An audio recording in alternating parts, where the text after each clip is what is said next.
Pemerintah melalui Kementerian Perindustrian serius membenahi masalah polusi udara yang ditimbulkan oleh kendaraan bermotor dan mengurangi kemacetan. Saat ini pemerintah tengah menggodok perubahan perpajakan kendaraan dari kapasitas mesin menjadi emisi gas karbon dioksida. Nantinya, perhitungan pajak kendaraan bermotor berdasarkan emisi yang dikeluarkan kendaraan, bukan lagi berdasarkan kapasitas mesin silinder. Semakin besar emisi yang dikeluarkan, maka pajaknya semakin tinggi. Sebaliknya, jika emisinya kecil, maka pajaknya juga lebih ringan. Penghitungan pajak mobil berdasarkan emisi karbon yang dihasilkan sesungguhnya tidak asing di negara-negara maju di Eropa. Belakangan, negara-negara berkembang seperti Thailand, Brasil, dan India, serta Tiongkok juga sudah menerapkan di tahun 2017 ini. Menteri Perhubungan Budi Karya Sumadi berpendapat perubahan struktur pajak dari kapasitas mesin menjadi emisi karbon dioksida bisa dikaitkan dengan rencana uji kelaikan kendaraan atau KIR. Diakui Indonesia masih tertinggal dengan negara lain terkait penggunaan kendaraan ramah lingkungan. Padahal Indonesia juga terikat dengan moratorium PBB soal perubahan iklim atau COP21, di mana seluruh negara berkewajiban mengurangi gas emisi berbahaya dan menciptakan kondisi udara yang lebih baik bagi dunia. Direktur Eksekutif Komite Penghapusan Bensin Bertimbel atau KPBB Ahmad Safrudin beranggapan pemerintah akan mendapat keuntungan dengan adanya pajak emisi tersebut. Ada dua skema pajak, yakni tax rebate dan tax rebate. Tax rebate diberikan untuk kendaraan bermotor yang tidak memenuhi standar emisi. Sebaliknya, jika kendaraan emisinya di bawah ambang batas, diberikan tax rebate atau potongan pajak. Sementara itu, para pemegang merek kendaraan bermotor di Indonesia juga menyambut positif bakal adanya perubahan pajak kendaraan berdasarkan emisi.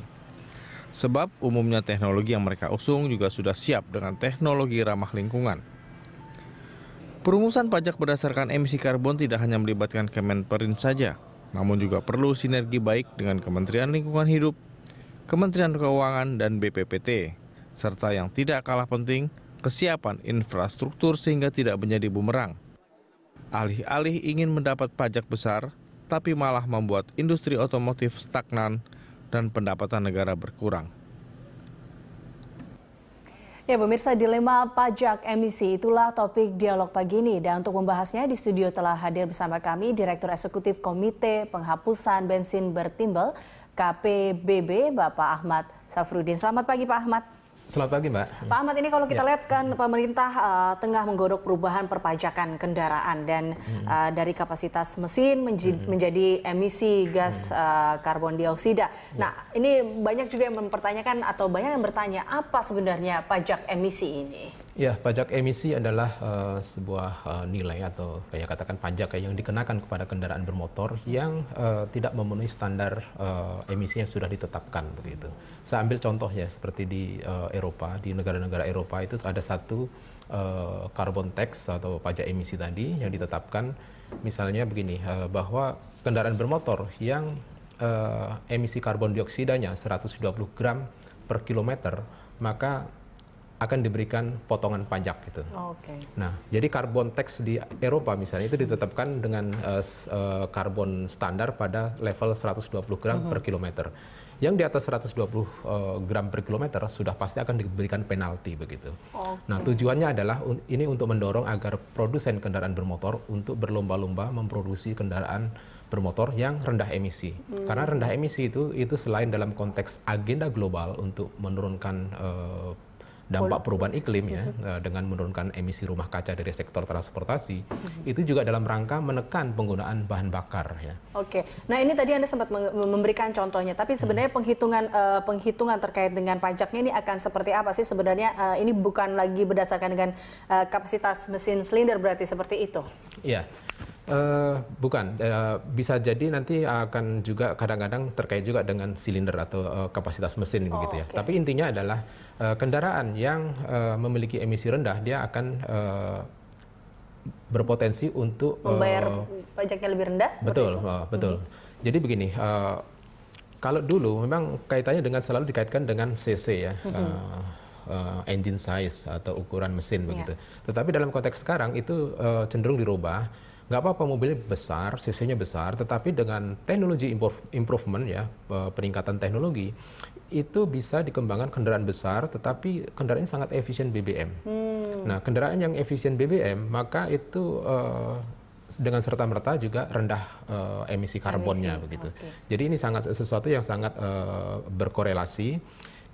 CC besar nggak masalah ya, tetapi ketika kendaraan CC besar ini didesain dengan teknologi yang sangat canggih sehingga bahan bakarnya sangat efisien, otomatis emisi yang akan keluar itu juga akan rendah begitu. Oke, gitu. Berarti tidak berpengaruh lagi, misalnya dulu kan 1.500 cc pajaknya berapa, dari itu tidak terpengaruh, berarti lebih kepada ke emisinya. Berarti semakin besar emisi yang dikeluarkan maka bisa dikatakan pajaknya juga besar ya, semakin besar. Dan sebaliknya jika emisinya makin kecil maka pajaknya akan semakin kecil. Nah, ini kan juga dikaitkan juga bisa dikaitkan dengan uji kelayakan kendaraan ya, KIR. Dan selama ini kita tahu juga KIR belum berjalan dengan baik. Nah, Anda melihatnya seperti apa? Ini nampaknya akan ada timpang tindih seperti itu. Ya, ini nanti akan ada dua level ya dalam konteks pengenaan carbon tax atau pajak karbon atau pajak emisi ini.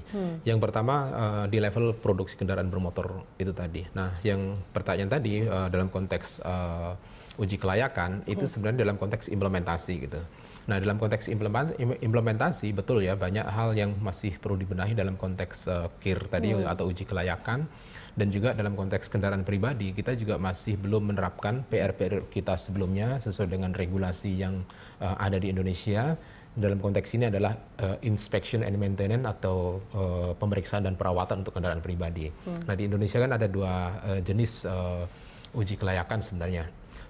Uji KIR itu untuk kendaraan komersial, kendaraan umum, kendaraan penumpang maupun kendaraan barang ya, itu wajib memenuhi uji KIR. Tetapi untuk kendaraan pribadi sebenarnya kalau kita merujuk pada Undang-Undang Nomor 22 Tahun 2009, di sana dinyatakan bahwa semua jenis kendaraan bermotor yang beroperasi di jalan raya di wilayah Republik Indonesia wajib memenuhi baku mutu emisi.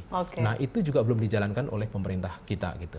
Nah, baiklah, kita akan kembali ke soal carbon tax. Nah, carbon tax itu sebenarnya akan dikenakan pada produk kendaraan bermotor. Jadi sebuah pabrikan kendaraan bermotor ketika akan memproduksi kendaraan bermotor, dia harus mendesain kendaraan sedemikian rupa sehingga penggunaan BBM-nya akan sangat efisien. Yang tadi berkorelasi ya terhadap rendahnya emisi karbon yang akan dikeluarkan dari produk kendaraan bermotor yang akan diproduksi tadi gitu.